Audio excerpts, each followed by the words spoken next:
Le plus diluvienne des Calais, non seulement pas causé mort d'homme, mais aussi couper la route qui relie le sud Kivu à la province du Nord Kivu. Dans ce journal, les cris d'alarme pour la réhabilitation en urgence de cette route d'intérêt commun.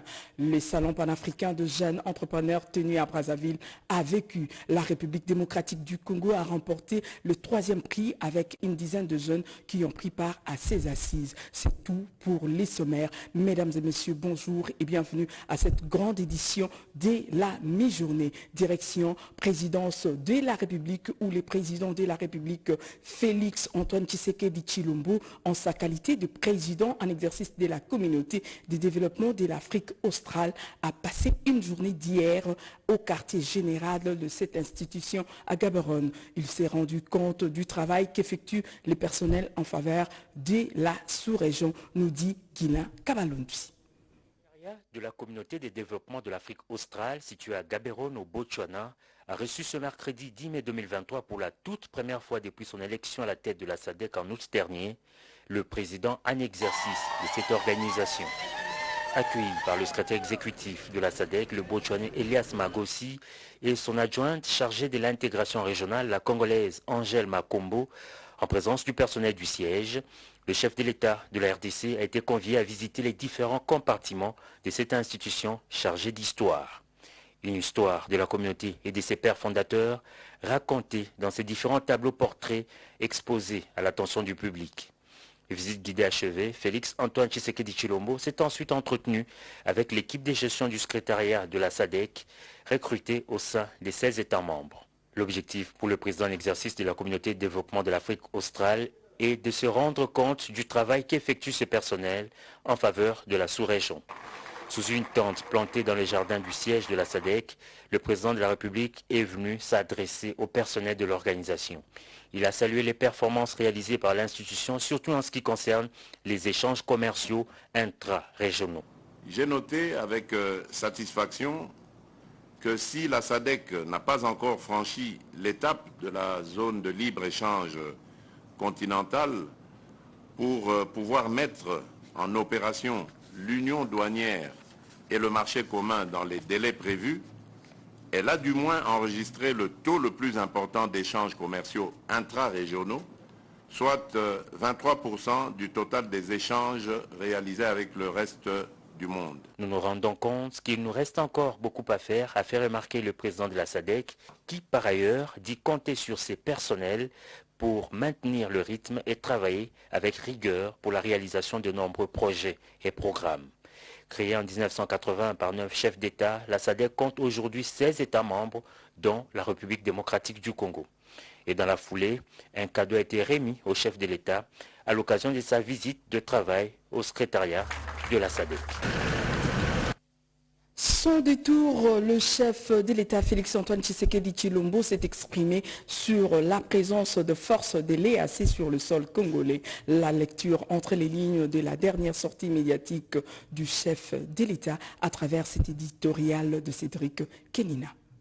Le président Félix Antoine Tshisekedi sait prendre son mal en patience. Mais lorsque la coupe déborde les vases et que l'intérêt supérieur de la nation est mis en cause, fidèle à son serment constitutionnel, il ne s'embarrasse pas de taper du poing sur la table. Si à Bujumbura, au Burundi, le commandant en chef de FARDC n'y est pas allé par le dos de la cuillère en dénonçant sans embâge les accointances incestueuses des soldats de l'EAC avec les terroristes de M23 et les dysfonctionnements dans le commandement, au sommet de la SADC, tout était mis en œuvre pour ouvrir les portes de la RDC à la brigade d'intervention avec un mandat offensif. Pour ceux qui trouvent à redire dans l'élan présidentiel visant à prendre en étau le supplétif de l'armée rwandaise qui sème terreur et désolation dans l'est de la RDC, ils ne doivent guère oublier que ces hors-la-loi sont étiquetés terroristes en raison notamment du recours à des méthodes asymétriques, tueries, massacres et autres exactions. Or, la menace terroriste partout au monde n'est enrayée qu'avec des coalitions internationales. Même les armées les plus puissantes au monde ne vont jamais seules en guerre contre les organisations terroristes. Ça, il faut le noter. On ne peut donc pas reprocher aux garants de la nation de saisir une opportunité de plus pour ramener définitivement la paix dans les territoires sinistrés de l'Est de la République démocratique du Congo. Dans les briefings de presse co-animés par le ministre de la Communication et Médias et son collègue en charge de l'aménagement du territoire, Maître Guy Loando a parlé sans détour de l'aménagement du territoire comme moyen de prévention des catastrophes naturelles en République démocratique du Congo. Suivez l'extrait sélectionné pour vous par Jacques Kabwaba. Pour que vous puissiez nous dire, parce que la catastrophe qui est arrivée à Calais pose évidemment un problème d'aménagement du territoire. Nous avons voulu que vous puissiez nous éclairer sur l'action du gouvernement dans l'immédiat, mais aussi sur le plan global que vous avez, parce que ce n'est pas seulement Calais, c'est Kinshasa. Chaque fois que la rivière Makelele connaît des crues, à Bandal, il y a des populations inondées et dans d'autres abords de la ville province de Kinshasa. Merci de vous associer à cet exercice. Je voudrais donc vous passer la parole pour que vous puissiez planter les décors de notre échange de ce soir avec les médias qui sont mobilisés. Le gouvernement n'a pas croisé les bras. Et nous avions déjà commencé à travailler dans une approche d'anticipation sur les questions d'aménagement du territoire. Beaucoup ne connaissent pas trop bien c'est quoi l'aménagement du territoire. Ça paraît un concept un peu nouveau parce que le ministère que nous avons le privilège d'assurer la coordination aujourd'hui a été de façon historique une direction au sein d'un certain nombre de ministères classiques existants. Ce qui fait que ce n'est pas tellement évident de s'affirmer comme service public à part entière dans l'échiquier national. Alors, l'action de l'aménagement, c'est de la manière de disposer les personnes de façon harmonieuse, de répartir les activités, de doter les pays des équipements, mais cela, tout ça dans une approche prospective pour éviter la problématique des superpositions des titres, la problématique des inégalités de répartition des équipements sur l'ensemble du territoire, la problématique des conflits sur l'ensemble du territoire. Et pour ce faire, comme vous l'avez si bien dit, nous avons connu dans notre pays un vide en termes de ce qu'on appelle les outils de planification spatiale. Il y a eu quelques tentatives. En 1967, il y a eu un schéma qui était initié. En 1982, ensuite en 2004, il y a eu un schéma qui a été pris, mais ce n'était pas en soi un meilleur outil qui intégrait toute la problématique. C'est pour cela, avec l'avènement de la Constitution de 2006, tel que complété et modifié à ce jour en 2011, donc, on a déclenché un processus de réforme de l'aménagement du territoire, c'était en 2015, ce qui a permis à ce que, avec l'appui de certains partenaires extérieurs et avec l'effort du gouvernement, à ce que nous puissions nous lancer dans un processus de doter le pays de ce qu'on appelle les outils de planification spatiale. Dans le cadre de l'assainissement de l'espace médiatique congolais, le directeur du cabinet du ministre de la Communication et des Médias a procédé à la déconnexion des médias non en règle émettant à Kinshasa. Cette déconnexion est le résultat d'une longue procédure initiée depuis la mise en place de la commission chargée de contrôle de conformité de médias, nous dit Richard Kwale. Une opération de grande envergure vient d'être menée après une longue procédure initiée depuis la mise en place de la commission chargée de contrôle de conformité de médias. Ce mercredi 10 mai 2023, le directeur de cabinet du ministre de la Communication et Médias ainsi que l'ADG du Renatelsat ont procédé à la déconnexion des médias non en règle émettant à Kinshasa. Cette commission avait invité les médias à passer au ministère de la Communication et Médias pour harmoniser sur le plan administratif et financier. 2 arrêtés ont été signés par le ministre de la Communication et Médias, Patrick Mouyaya Katembwe. Le premier porte sur les éditeurs de programmes admis à l'exploitation de la télévision numérique terrestre dans la ville-province de Kinshasa. Ici, sur les 262 chaînes répertoriées, seules 107 sont admises à la TNT. Et le second porte sur les éditeurs de programmes de la ville-province de Kinshasa, admis aux diffuseurs publics. 83 chaînes sont admises. Mais il y a certaines chaînes qui, à distance, ont installé certains équipements sur ces sites. À ces chaînes-là, on leur a accordé un moratoire de 3 jours pour régulariser à partir d'aujourd'hui. Donc, ce moratoire court de ce mercredi jusqu'à dimanche au soir. La commission chargée de conformité est ouverte pour aider les chaînes déconnectées à remplir les conditions pour être de nouveau connectées. Au chapitre de l'environnement, Nanou Oumba nous parle de l'évaluation et l'élaboration du plan d'action national sur la transparence de l'action climatique. Ceci est le résultat attendu de 3 jours de travaux organisés par le ministère de l'Environnement et du Développement durable en collaboration avec la communauté économique des États d'Afrique centrale. Suivez. Au bout des 3 jours, les experts congolais dans les domaines des financements verts vont être outillés pour élaborer un plan d'action national en matière de la transparence de l'action climatique. Cet atelier est une initiative de la Commission de la Communauté économique des États d'Afrique centrale. Dans cette démarche, l'expertise des hubs régionales pour la transparence de l'action climatique a été mise à profit. À l'issue de cette formation, les bénéficiaires vont être capables de fournir les informations actualisées et fiables sur le changement climatique aux décideurs nationaux et internationaux. Question d'attirer davantage les investissements dans le secteur. La RDC, c'est un pays solution. La RDC a des attentes, mais la RDC doit être capable de produire ce qu'elle-même, en tant que RDC, fait et aussi être capable de dire ce que la RDC a reçu. Ce n'est que sur cette base qu'on peut faire la différence, qu'on peut montrer les écarts. Mais cela n'est possible que si nous avons un cadre institutionnel en place, si nous avons les parties prenantes qui participent à ce processus. Cela n'est possible que si toutes les institutions sont impliquées et que les experts de la RDC sont dotés des capacités pour pouvoir le faire. Donc ici, ce que nous voulons, c'est la mobilisation des experts qui suivent la formation pour qu'à la fin, le pays reste avec cette expertise et cette connaissance. La République démocratique du Congo est le 3e pays d'Afrique centrale, bénéficiaire de cette formation axée sur la transparence de l'action climatique. Comme je l'ai annoncé en titre, les pluies diluviennes qui se sont abattues à Calais ont non seulement causé mort d'hommes, mais aussi coupé la route qui relie cette province à celle du Nord Kivu. L'urgence s'impose pour la réhabilitation de cette route d'intérêt commun. Suivez. National numéro 2 est coupé par les passages de la catastrophe de Nyamukubi et Bouchouche au sud Kivu.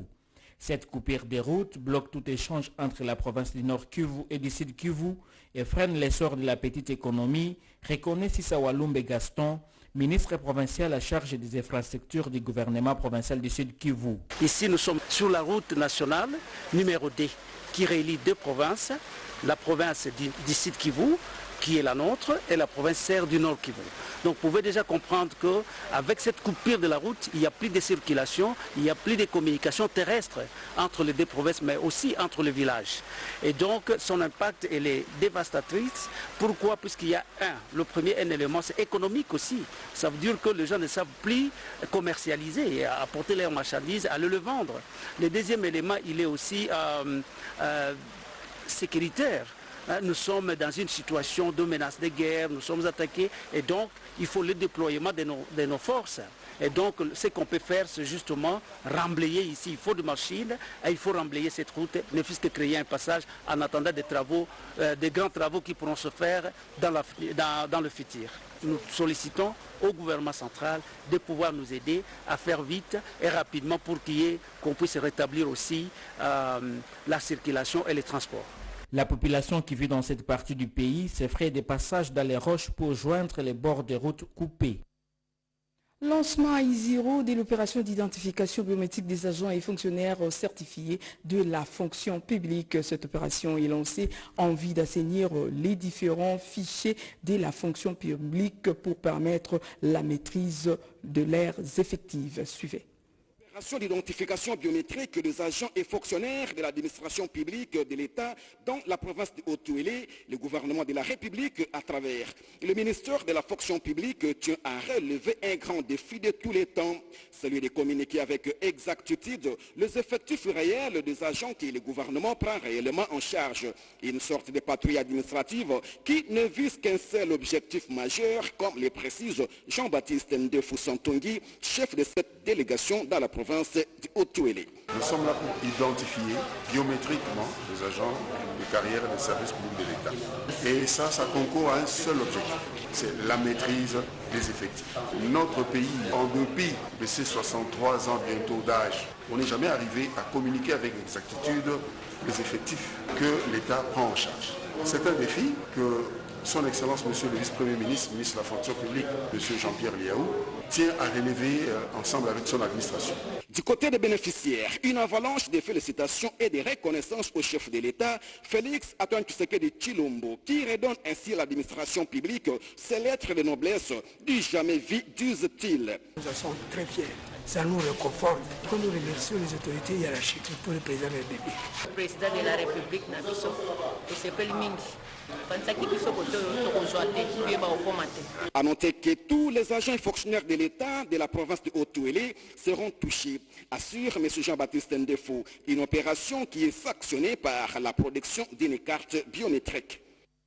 Poursuite, mobilisation des forces vives des Matadi pour l'accompagnement dans la lutte contre l'insécurité et le banditisme urbain. Les fidèles de l'église armée du Sali et de l'église catholique Saint-Antoine du quartier Mpozo ont été sensibilisés sur cette question. Les détails dans ce reportage de Alain Bikaï. Déterminés à mettre fin à l'insécurité qui régnait dans la ville des Matadi, les maires de cette ville ne lésinent pas sur les moyens pour éradiquer les phénomènes Koulouna. Pour ce faire, Dominique Odiambete veut associer toutes les forces vives de cette ville portuaire dans cette lutte. Au cours d'un culte d'installation du chef des districts du Bas-Fleuve et la directrice divisionnaire du ministère des Femmes de l'armée du Salut par les représentants légaux Dieudonné Siloulou, le maire de la ville, a sollicité l'accompagnement de cette église pour la réussite de lutte contre les malfrats. Le dimanche 7 mai, c'était le tour des fidèles de l'église Saint-Antoine du quartier Mpozo dans la commune d'Mvouzi d'être sensibilisés par les maires de la ville de Matadi. Dans son homélie, le père Hubert a exhorté les fidèles de sa paroisse à marcher dans la lumière de Dieu pour ne pas accomplir les œuvres du diable. Ici, Dominique Odiambete a réitéré son message avant de faire une donation d'une enveloppe importante et le ciment pour la construction de cette église. Alerté d'un cas d'attaque d'une famille par les bandits humains communément appelés Koulouna, le maire de la ville s'est dépêché pour aller secourir ces paisibles citoyens en danger. Grâce à l'intervention rapide des forces de l'ordre, sous sa conduite, le pire a été évité.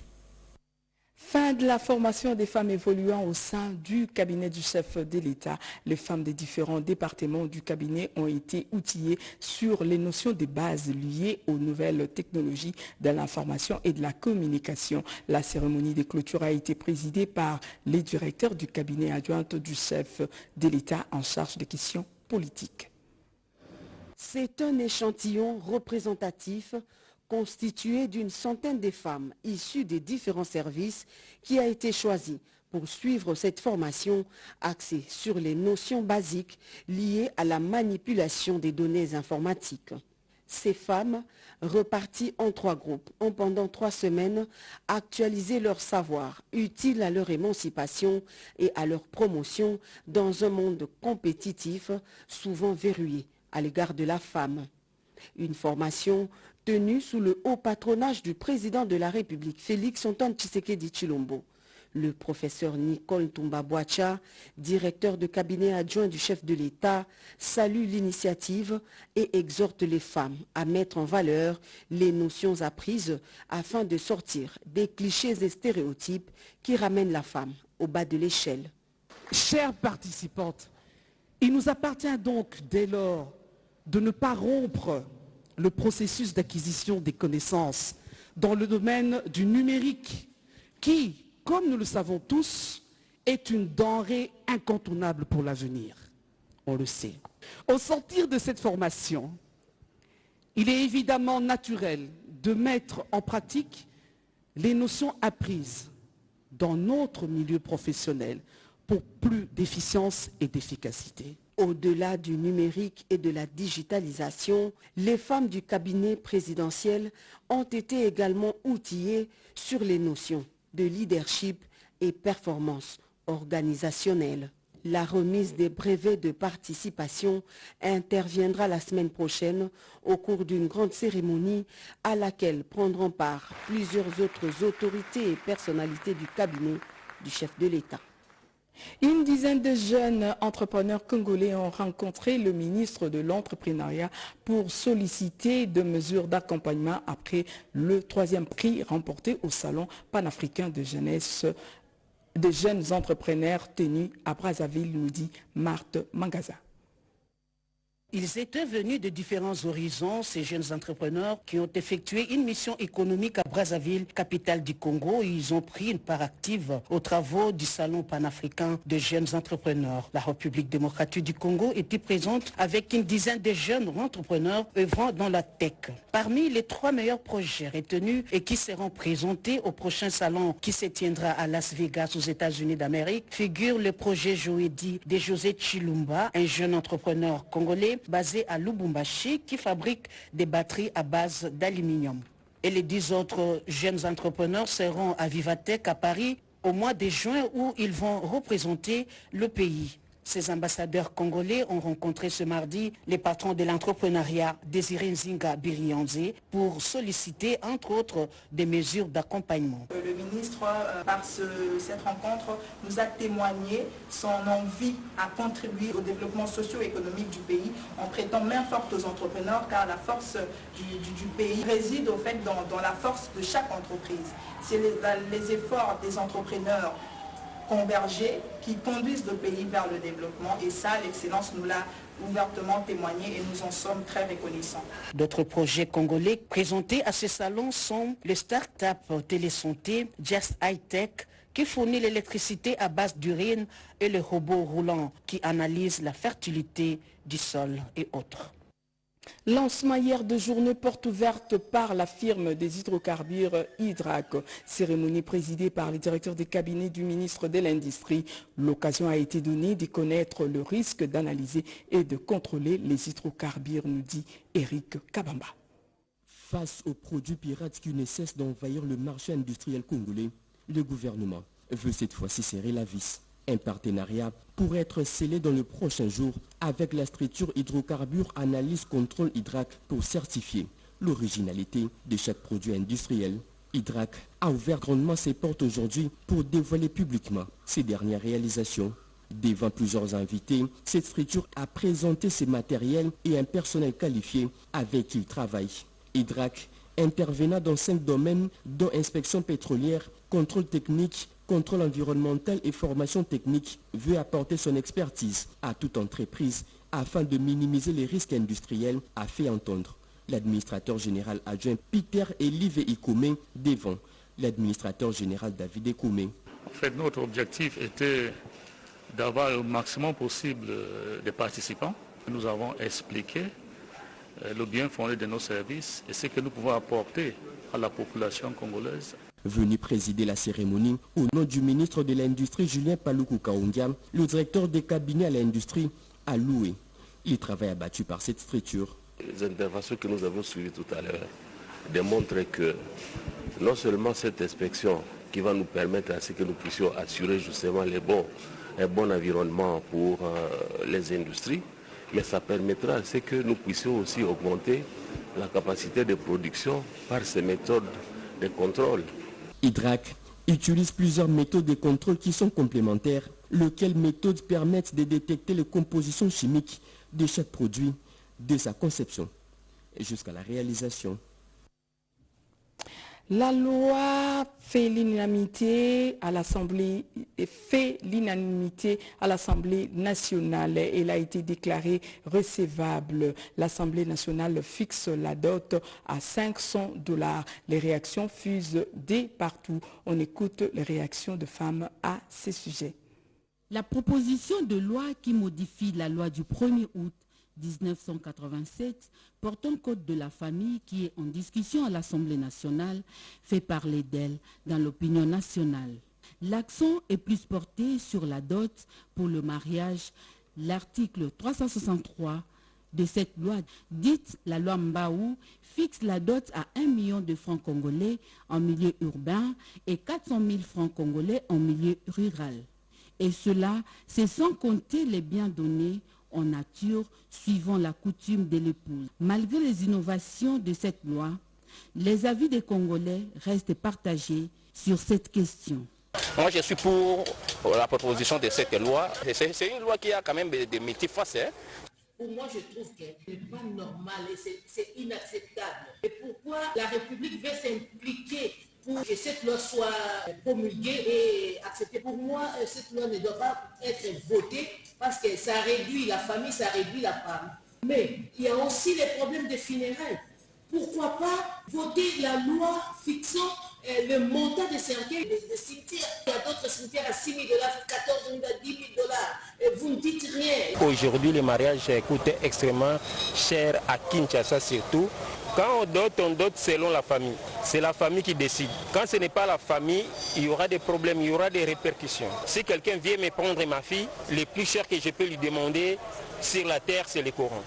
Il me donne le Coran, je lui livre ma fille. À la seule condition qu'il ait une bonne conduite et qu'il soit aussi musulman. Fixer la dot à 500 $. J'ai toujours été contre cette loi. Depuis qu'elle est... Bon, on l'entend parler, mais bien qu'on n'a pas encore voté, mais j'ai toujours été contre ça. Oui, c'est un peu comme un symbole qu'on donne aux parents. C'est un mérite parce qu'ils ont bien gardé leur enfant, on l'a protégée et elle est ce qu'elle est grâce à ses parents. C'est comme un symbole qu'on donnait aux parents pour valoriser leur fille. Je ne pense plus que la dot ce soit nécessaire parce que ça a perdu sa valeur en fait. On n'est pas des objets à vendre, on est des êtres humains. S'il s'agit de la dot, pour moi, c'est juste un symbole juste pour la famille et puis c'est tout. Je ne suis pas d'accord pour ça. Concernant la dot, le code de la famille entend par dot soit les biens donnés, soit de l'argent, ou encore les deux. En République démocratique du Congo, depuis un certain temps, la dot a perdu son caractère symbolique et fait de la femme une chose marchandable. Le mariage étant une institution divine, la fixation de la dot devrait prendre en compte la loi divine, les us et coutumes et la réglementation de l'État. Place à la lecture de journaux Paris ce matin à Kinshasa. Avec moi sur ces plateaux, Jean-Pierre Ndolo Demazou. Bonjour Jean-Pierre. Bonjour Aimé, bonjour à tous. Eh bien, Félix Antoine Tshisekedi Tshilombo manifeste son ras-le-bol et donne un ultimatum à la force de l'EAC, constate Géopolis Hebdo.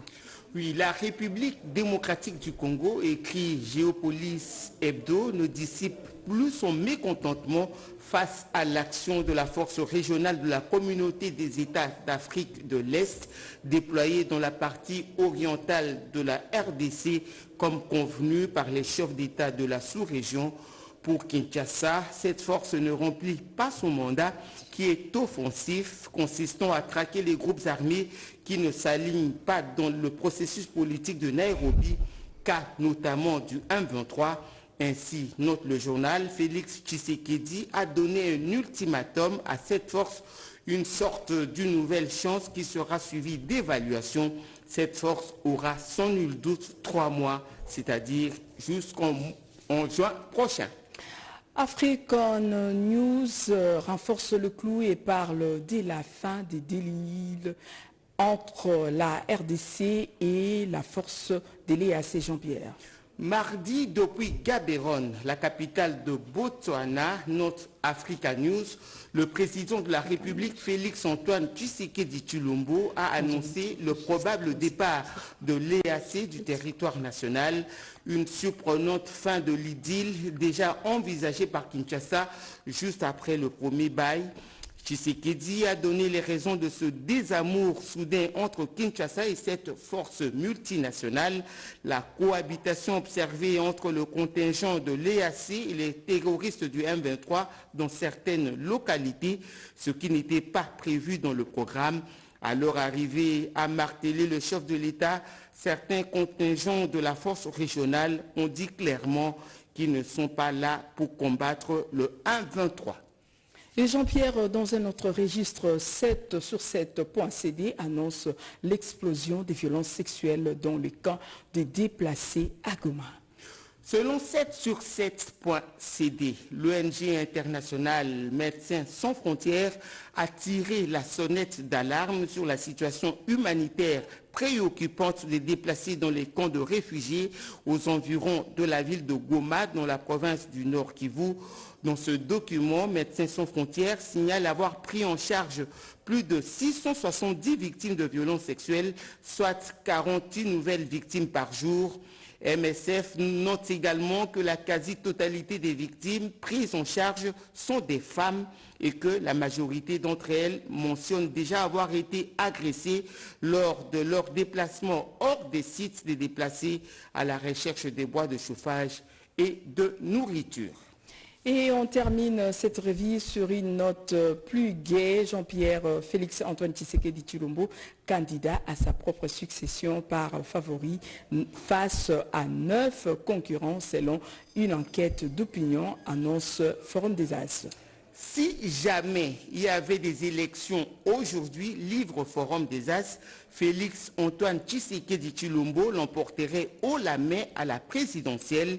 C'est du moins ce que renseigne un sondage réalisé du 6 au 24 février dernier auprès de 3119 Congolais, diligentés par Légère, une firme à propriété canadienne. Cette étude d'opinion conforte la position du fils du Sphinx de Limete sur une liste de 10 concurrents. Qu'il s'agisse de la notoriété, de la perception des candidats ou des intentions de vote, le candidat Tshisekedi caracole en tête, atteste le sondage Légère. Ainsi, notre Forum des As glane-t-il 71% de bonne opinion contre 56% pour Moïse Katumbi, son poursuivant. Et en matière d'intention de vote, Fachi est crédité de 43% face à Katumbi, 21%. Merci beaucoup Jean-Pierre pour cette belle lecture de Journaux Paris à Kinshasa. Mesdames et messieurs, c'est la fin de ce journal. Eliange Atassa a concouru à sa rédaction. Pascal Chissot a réalisé ce journal. Retrouvez à 19h Annie Mbalaka pour une autre édition d'information sur la radio-télévision nationale congolaise. Quant à moi, je vous dis au revoir.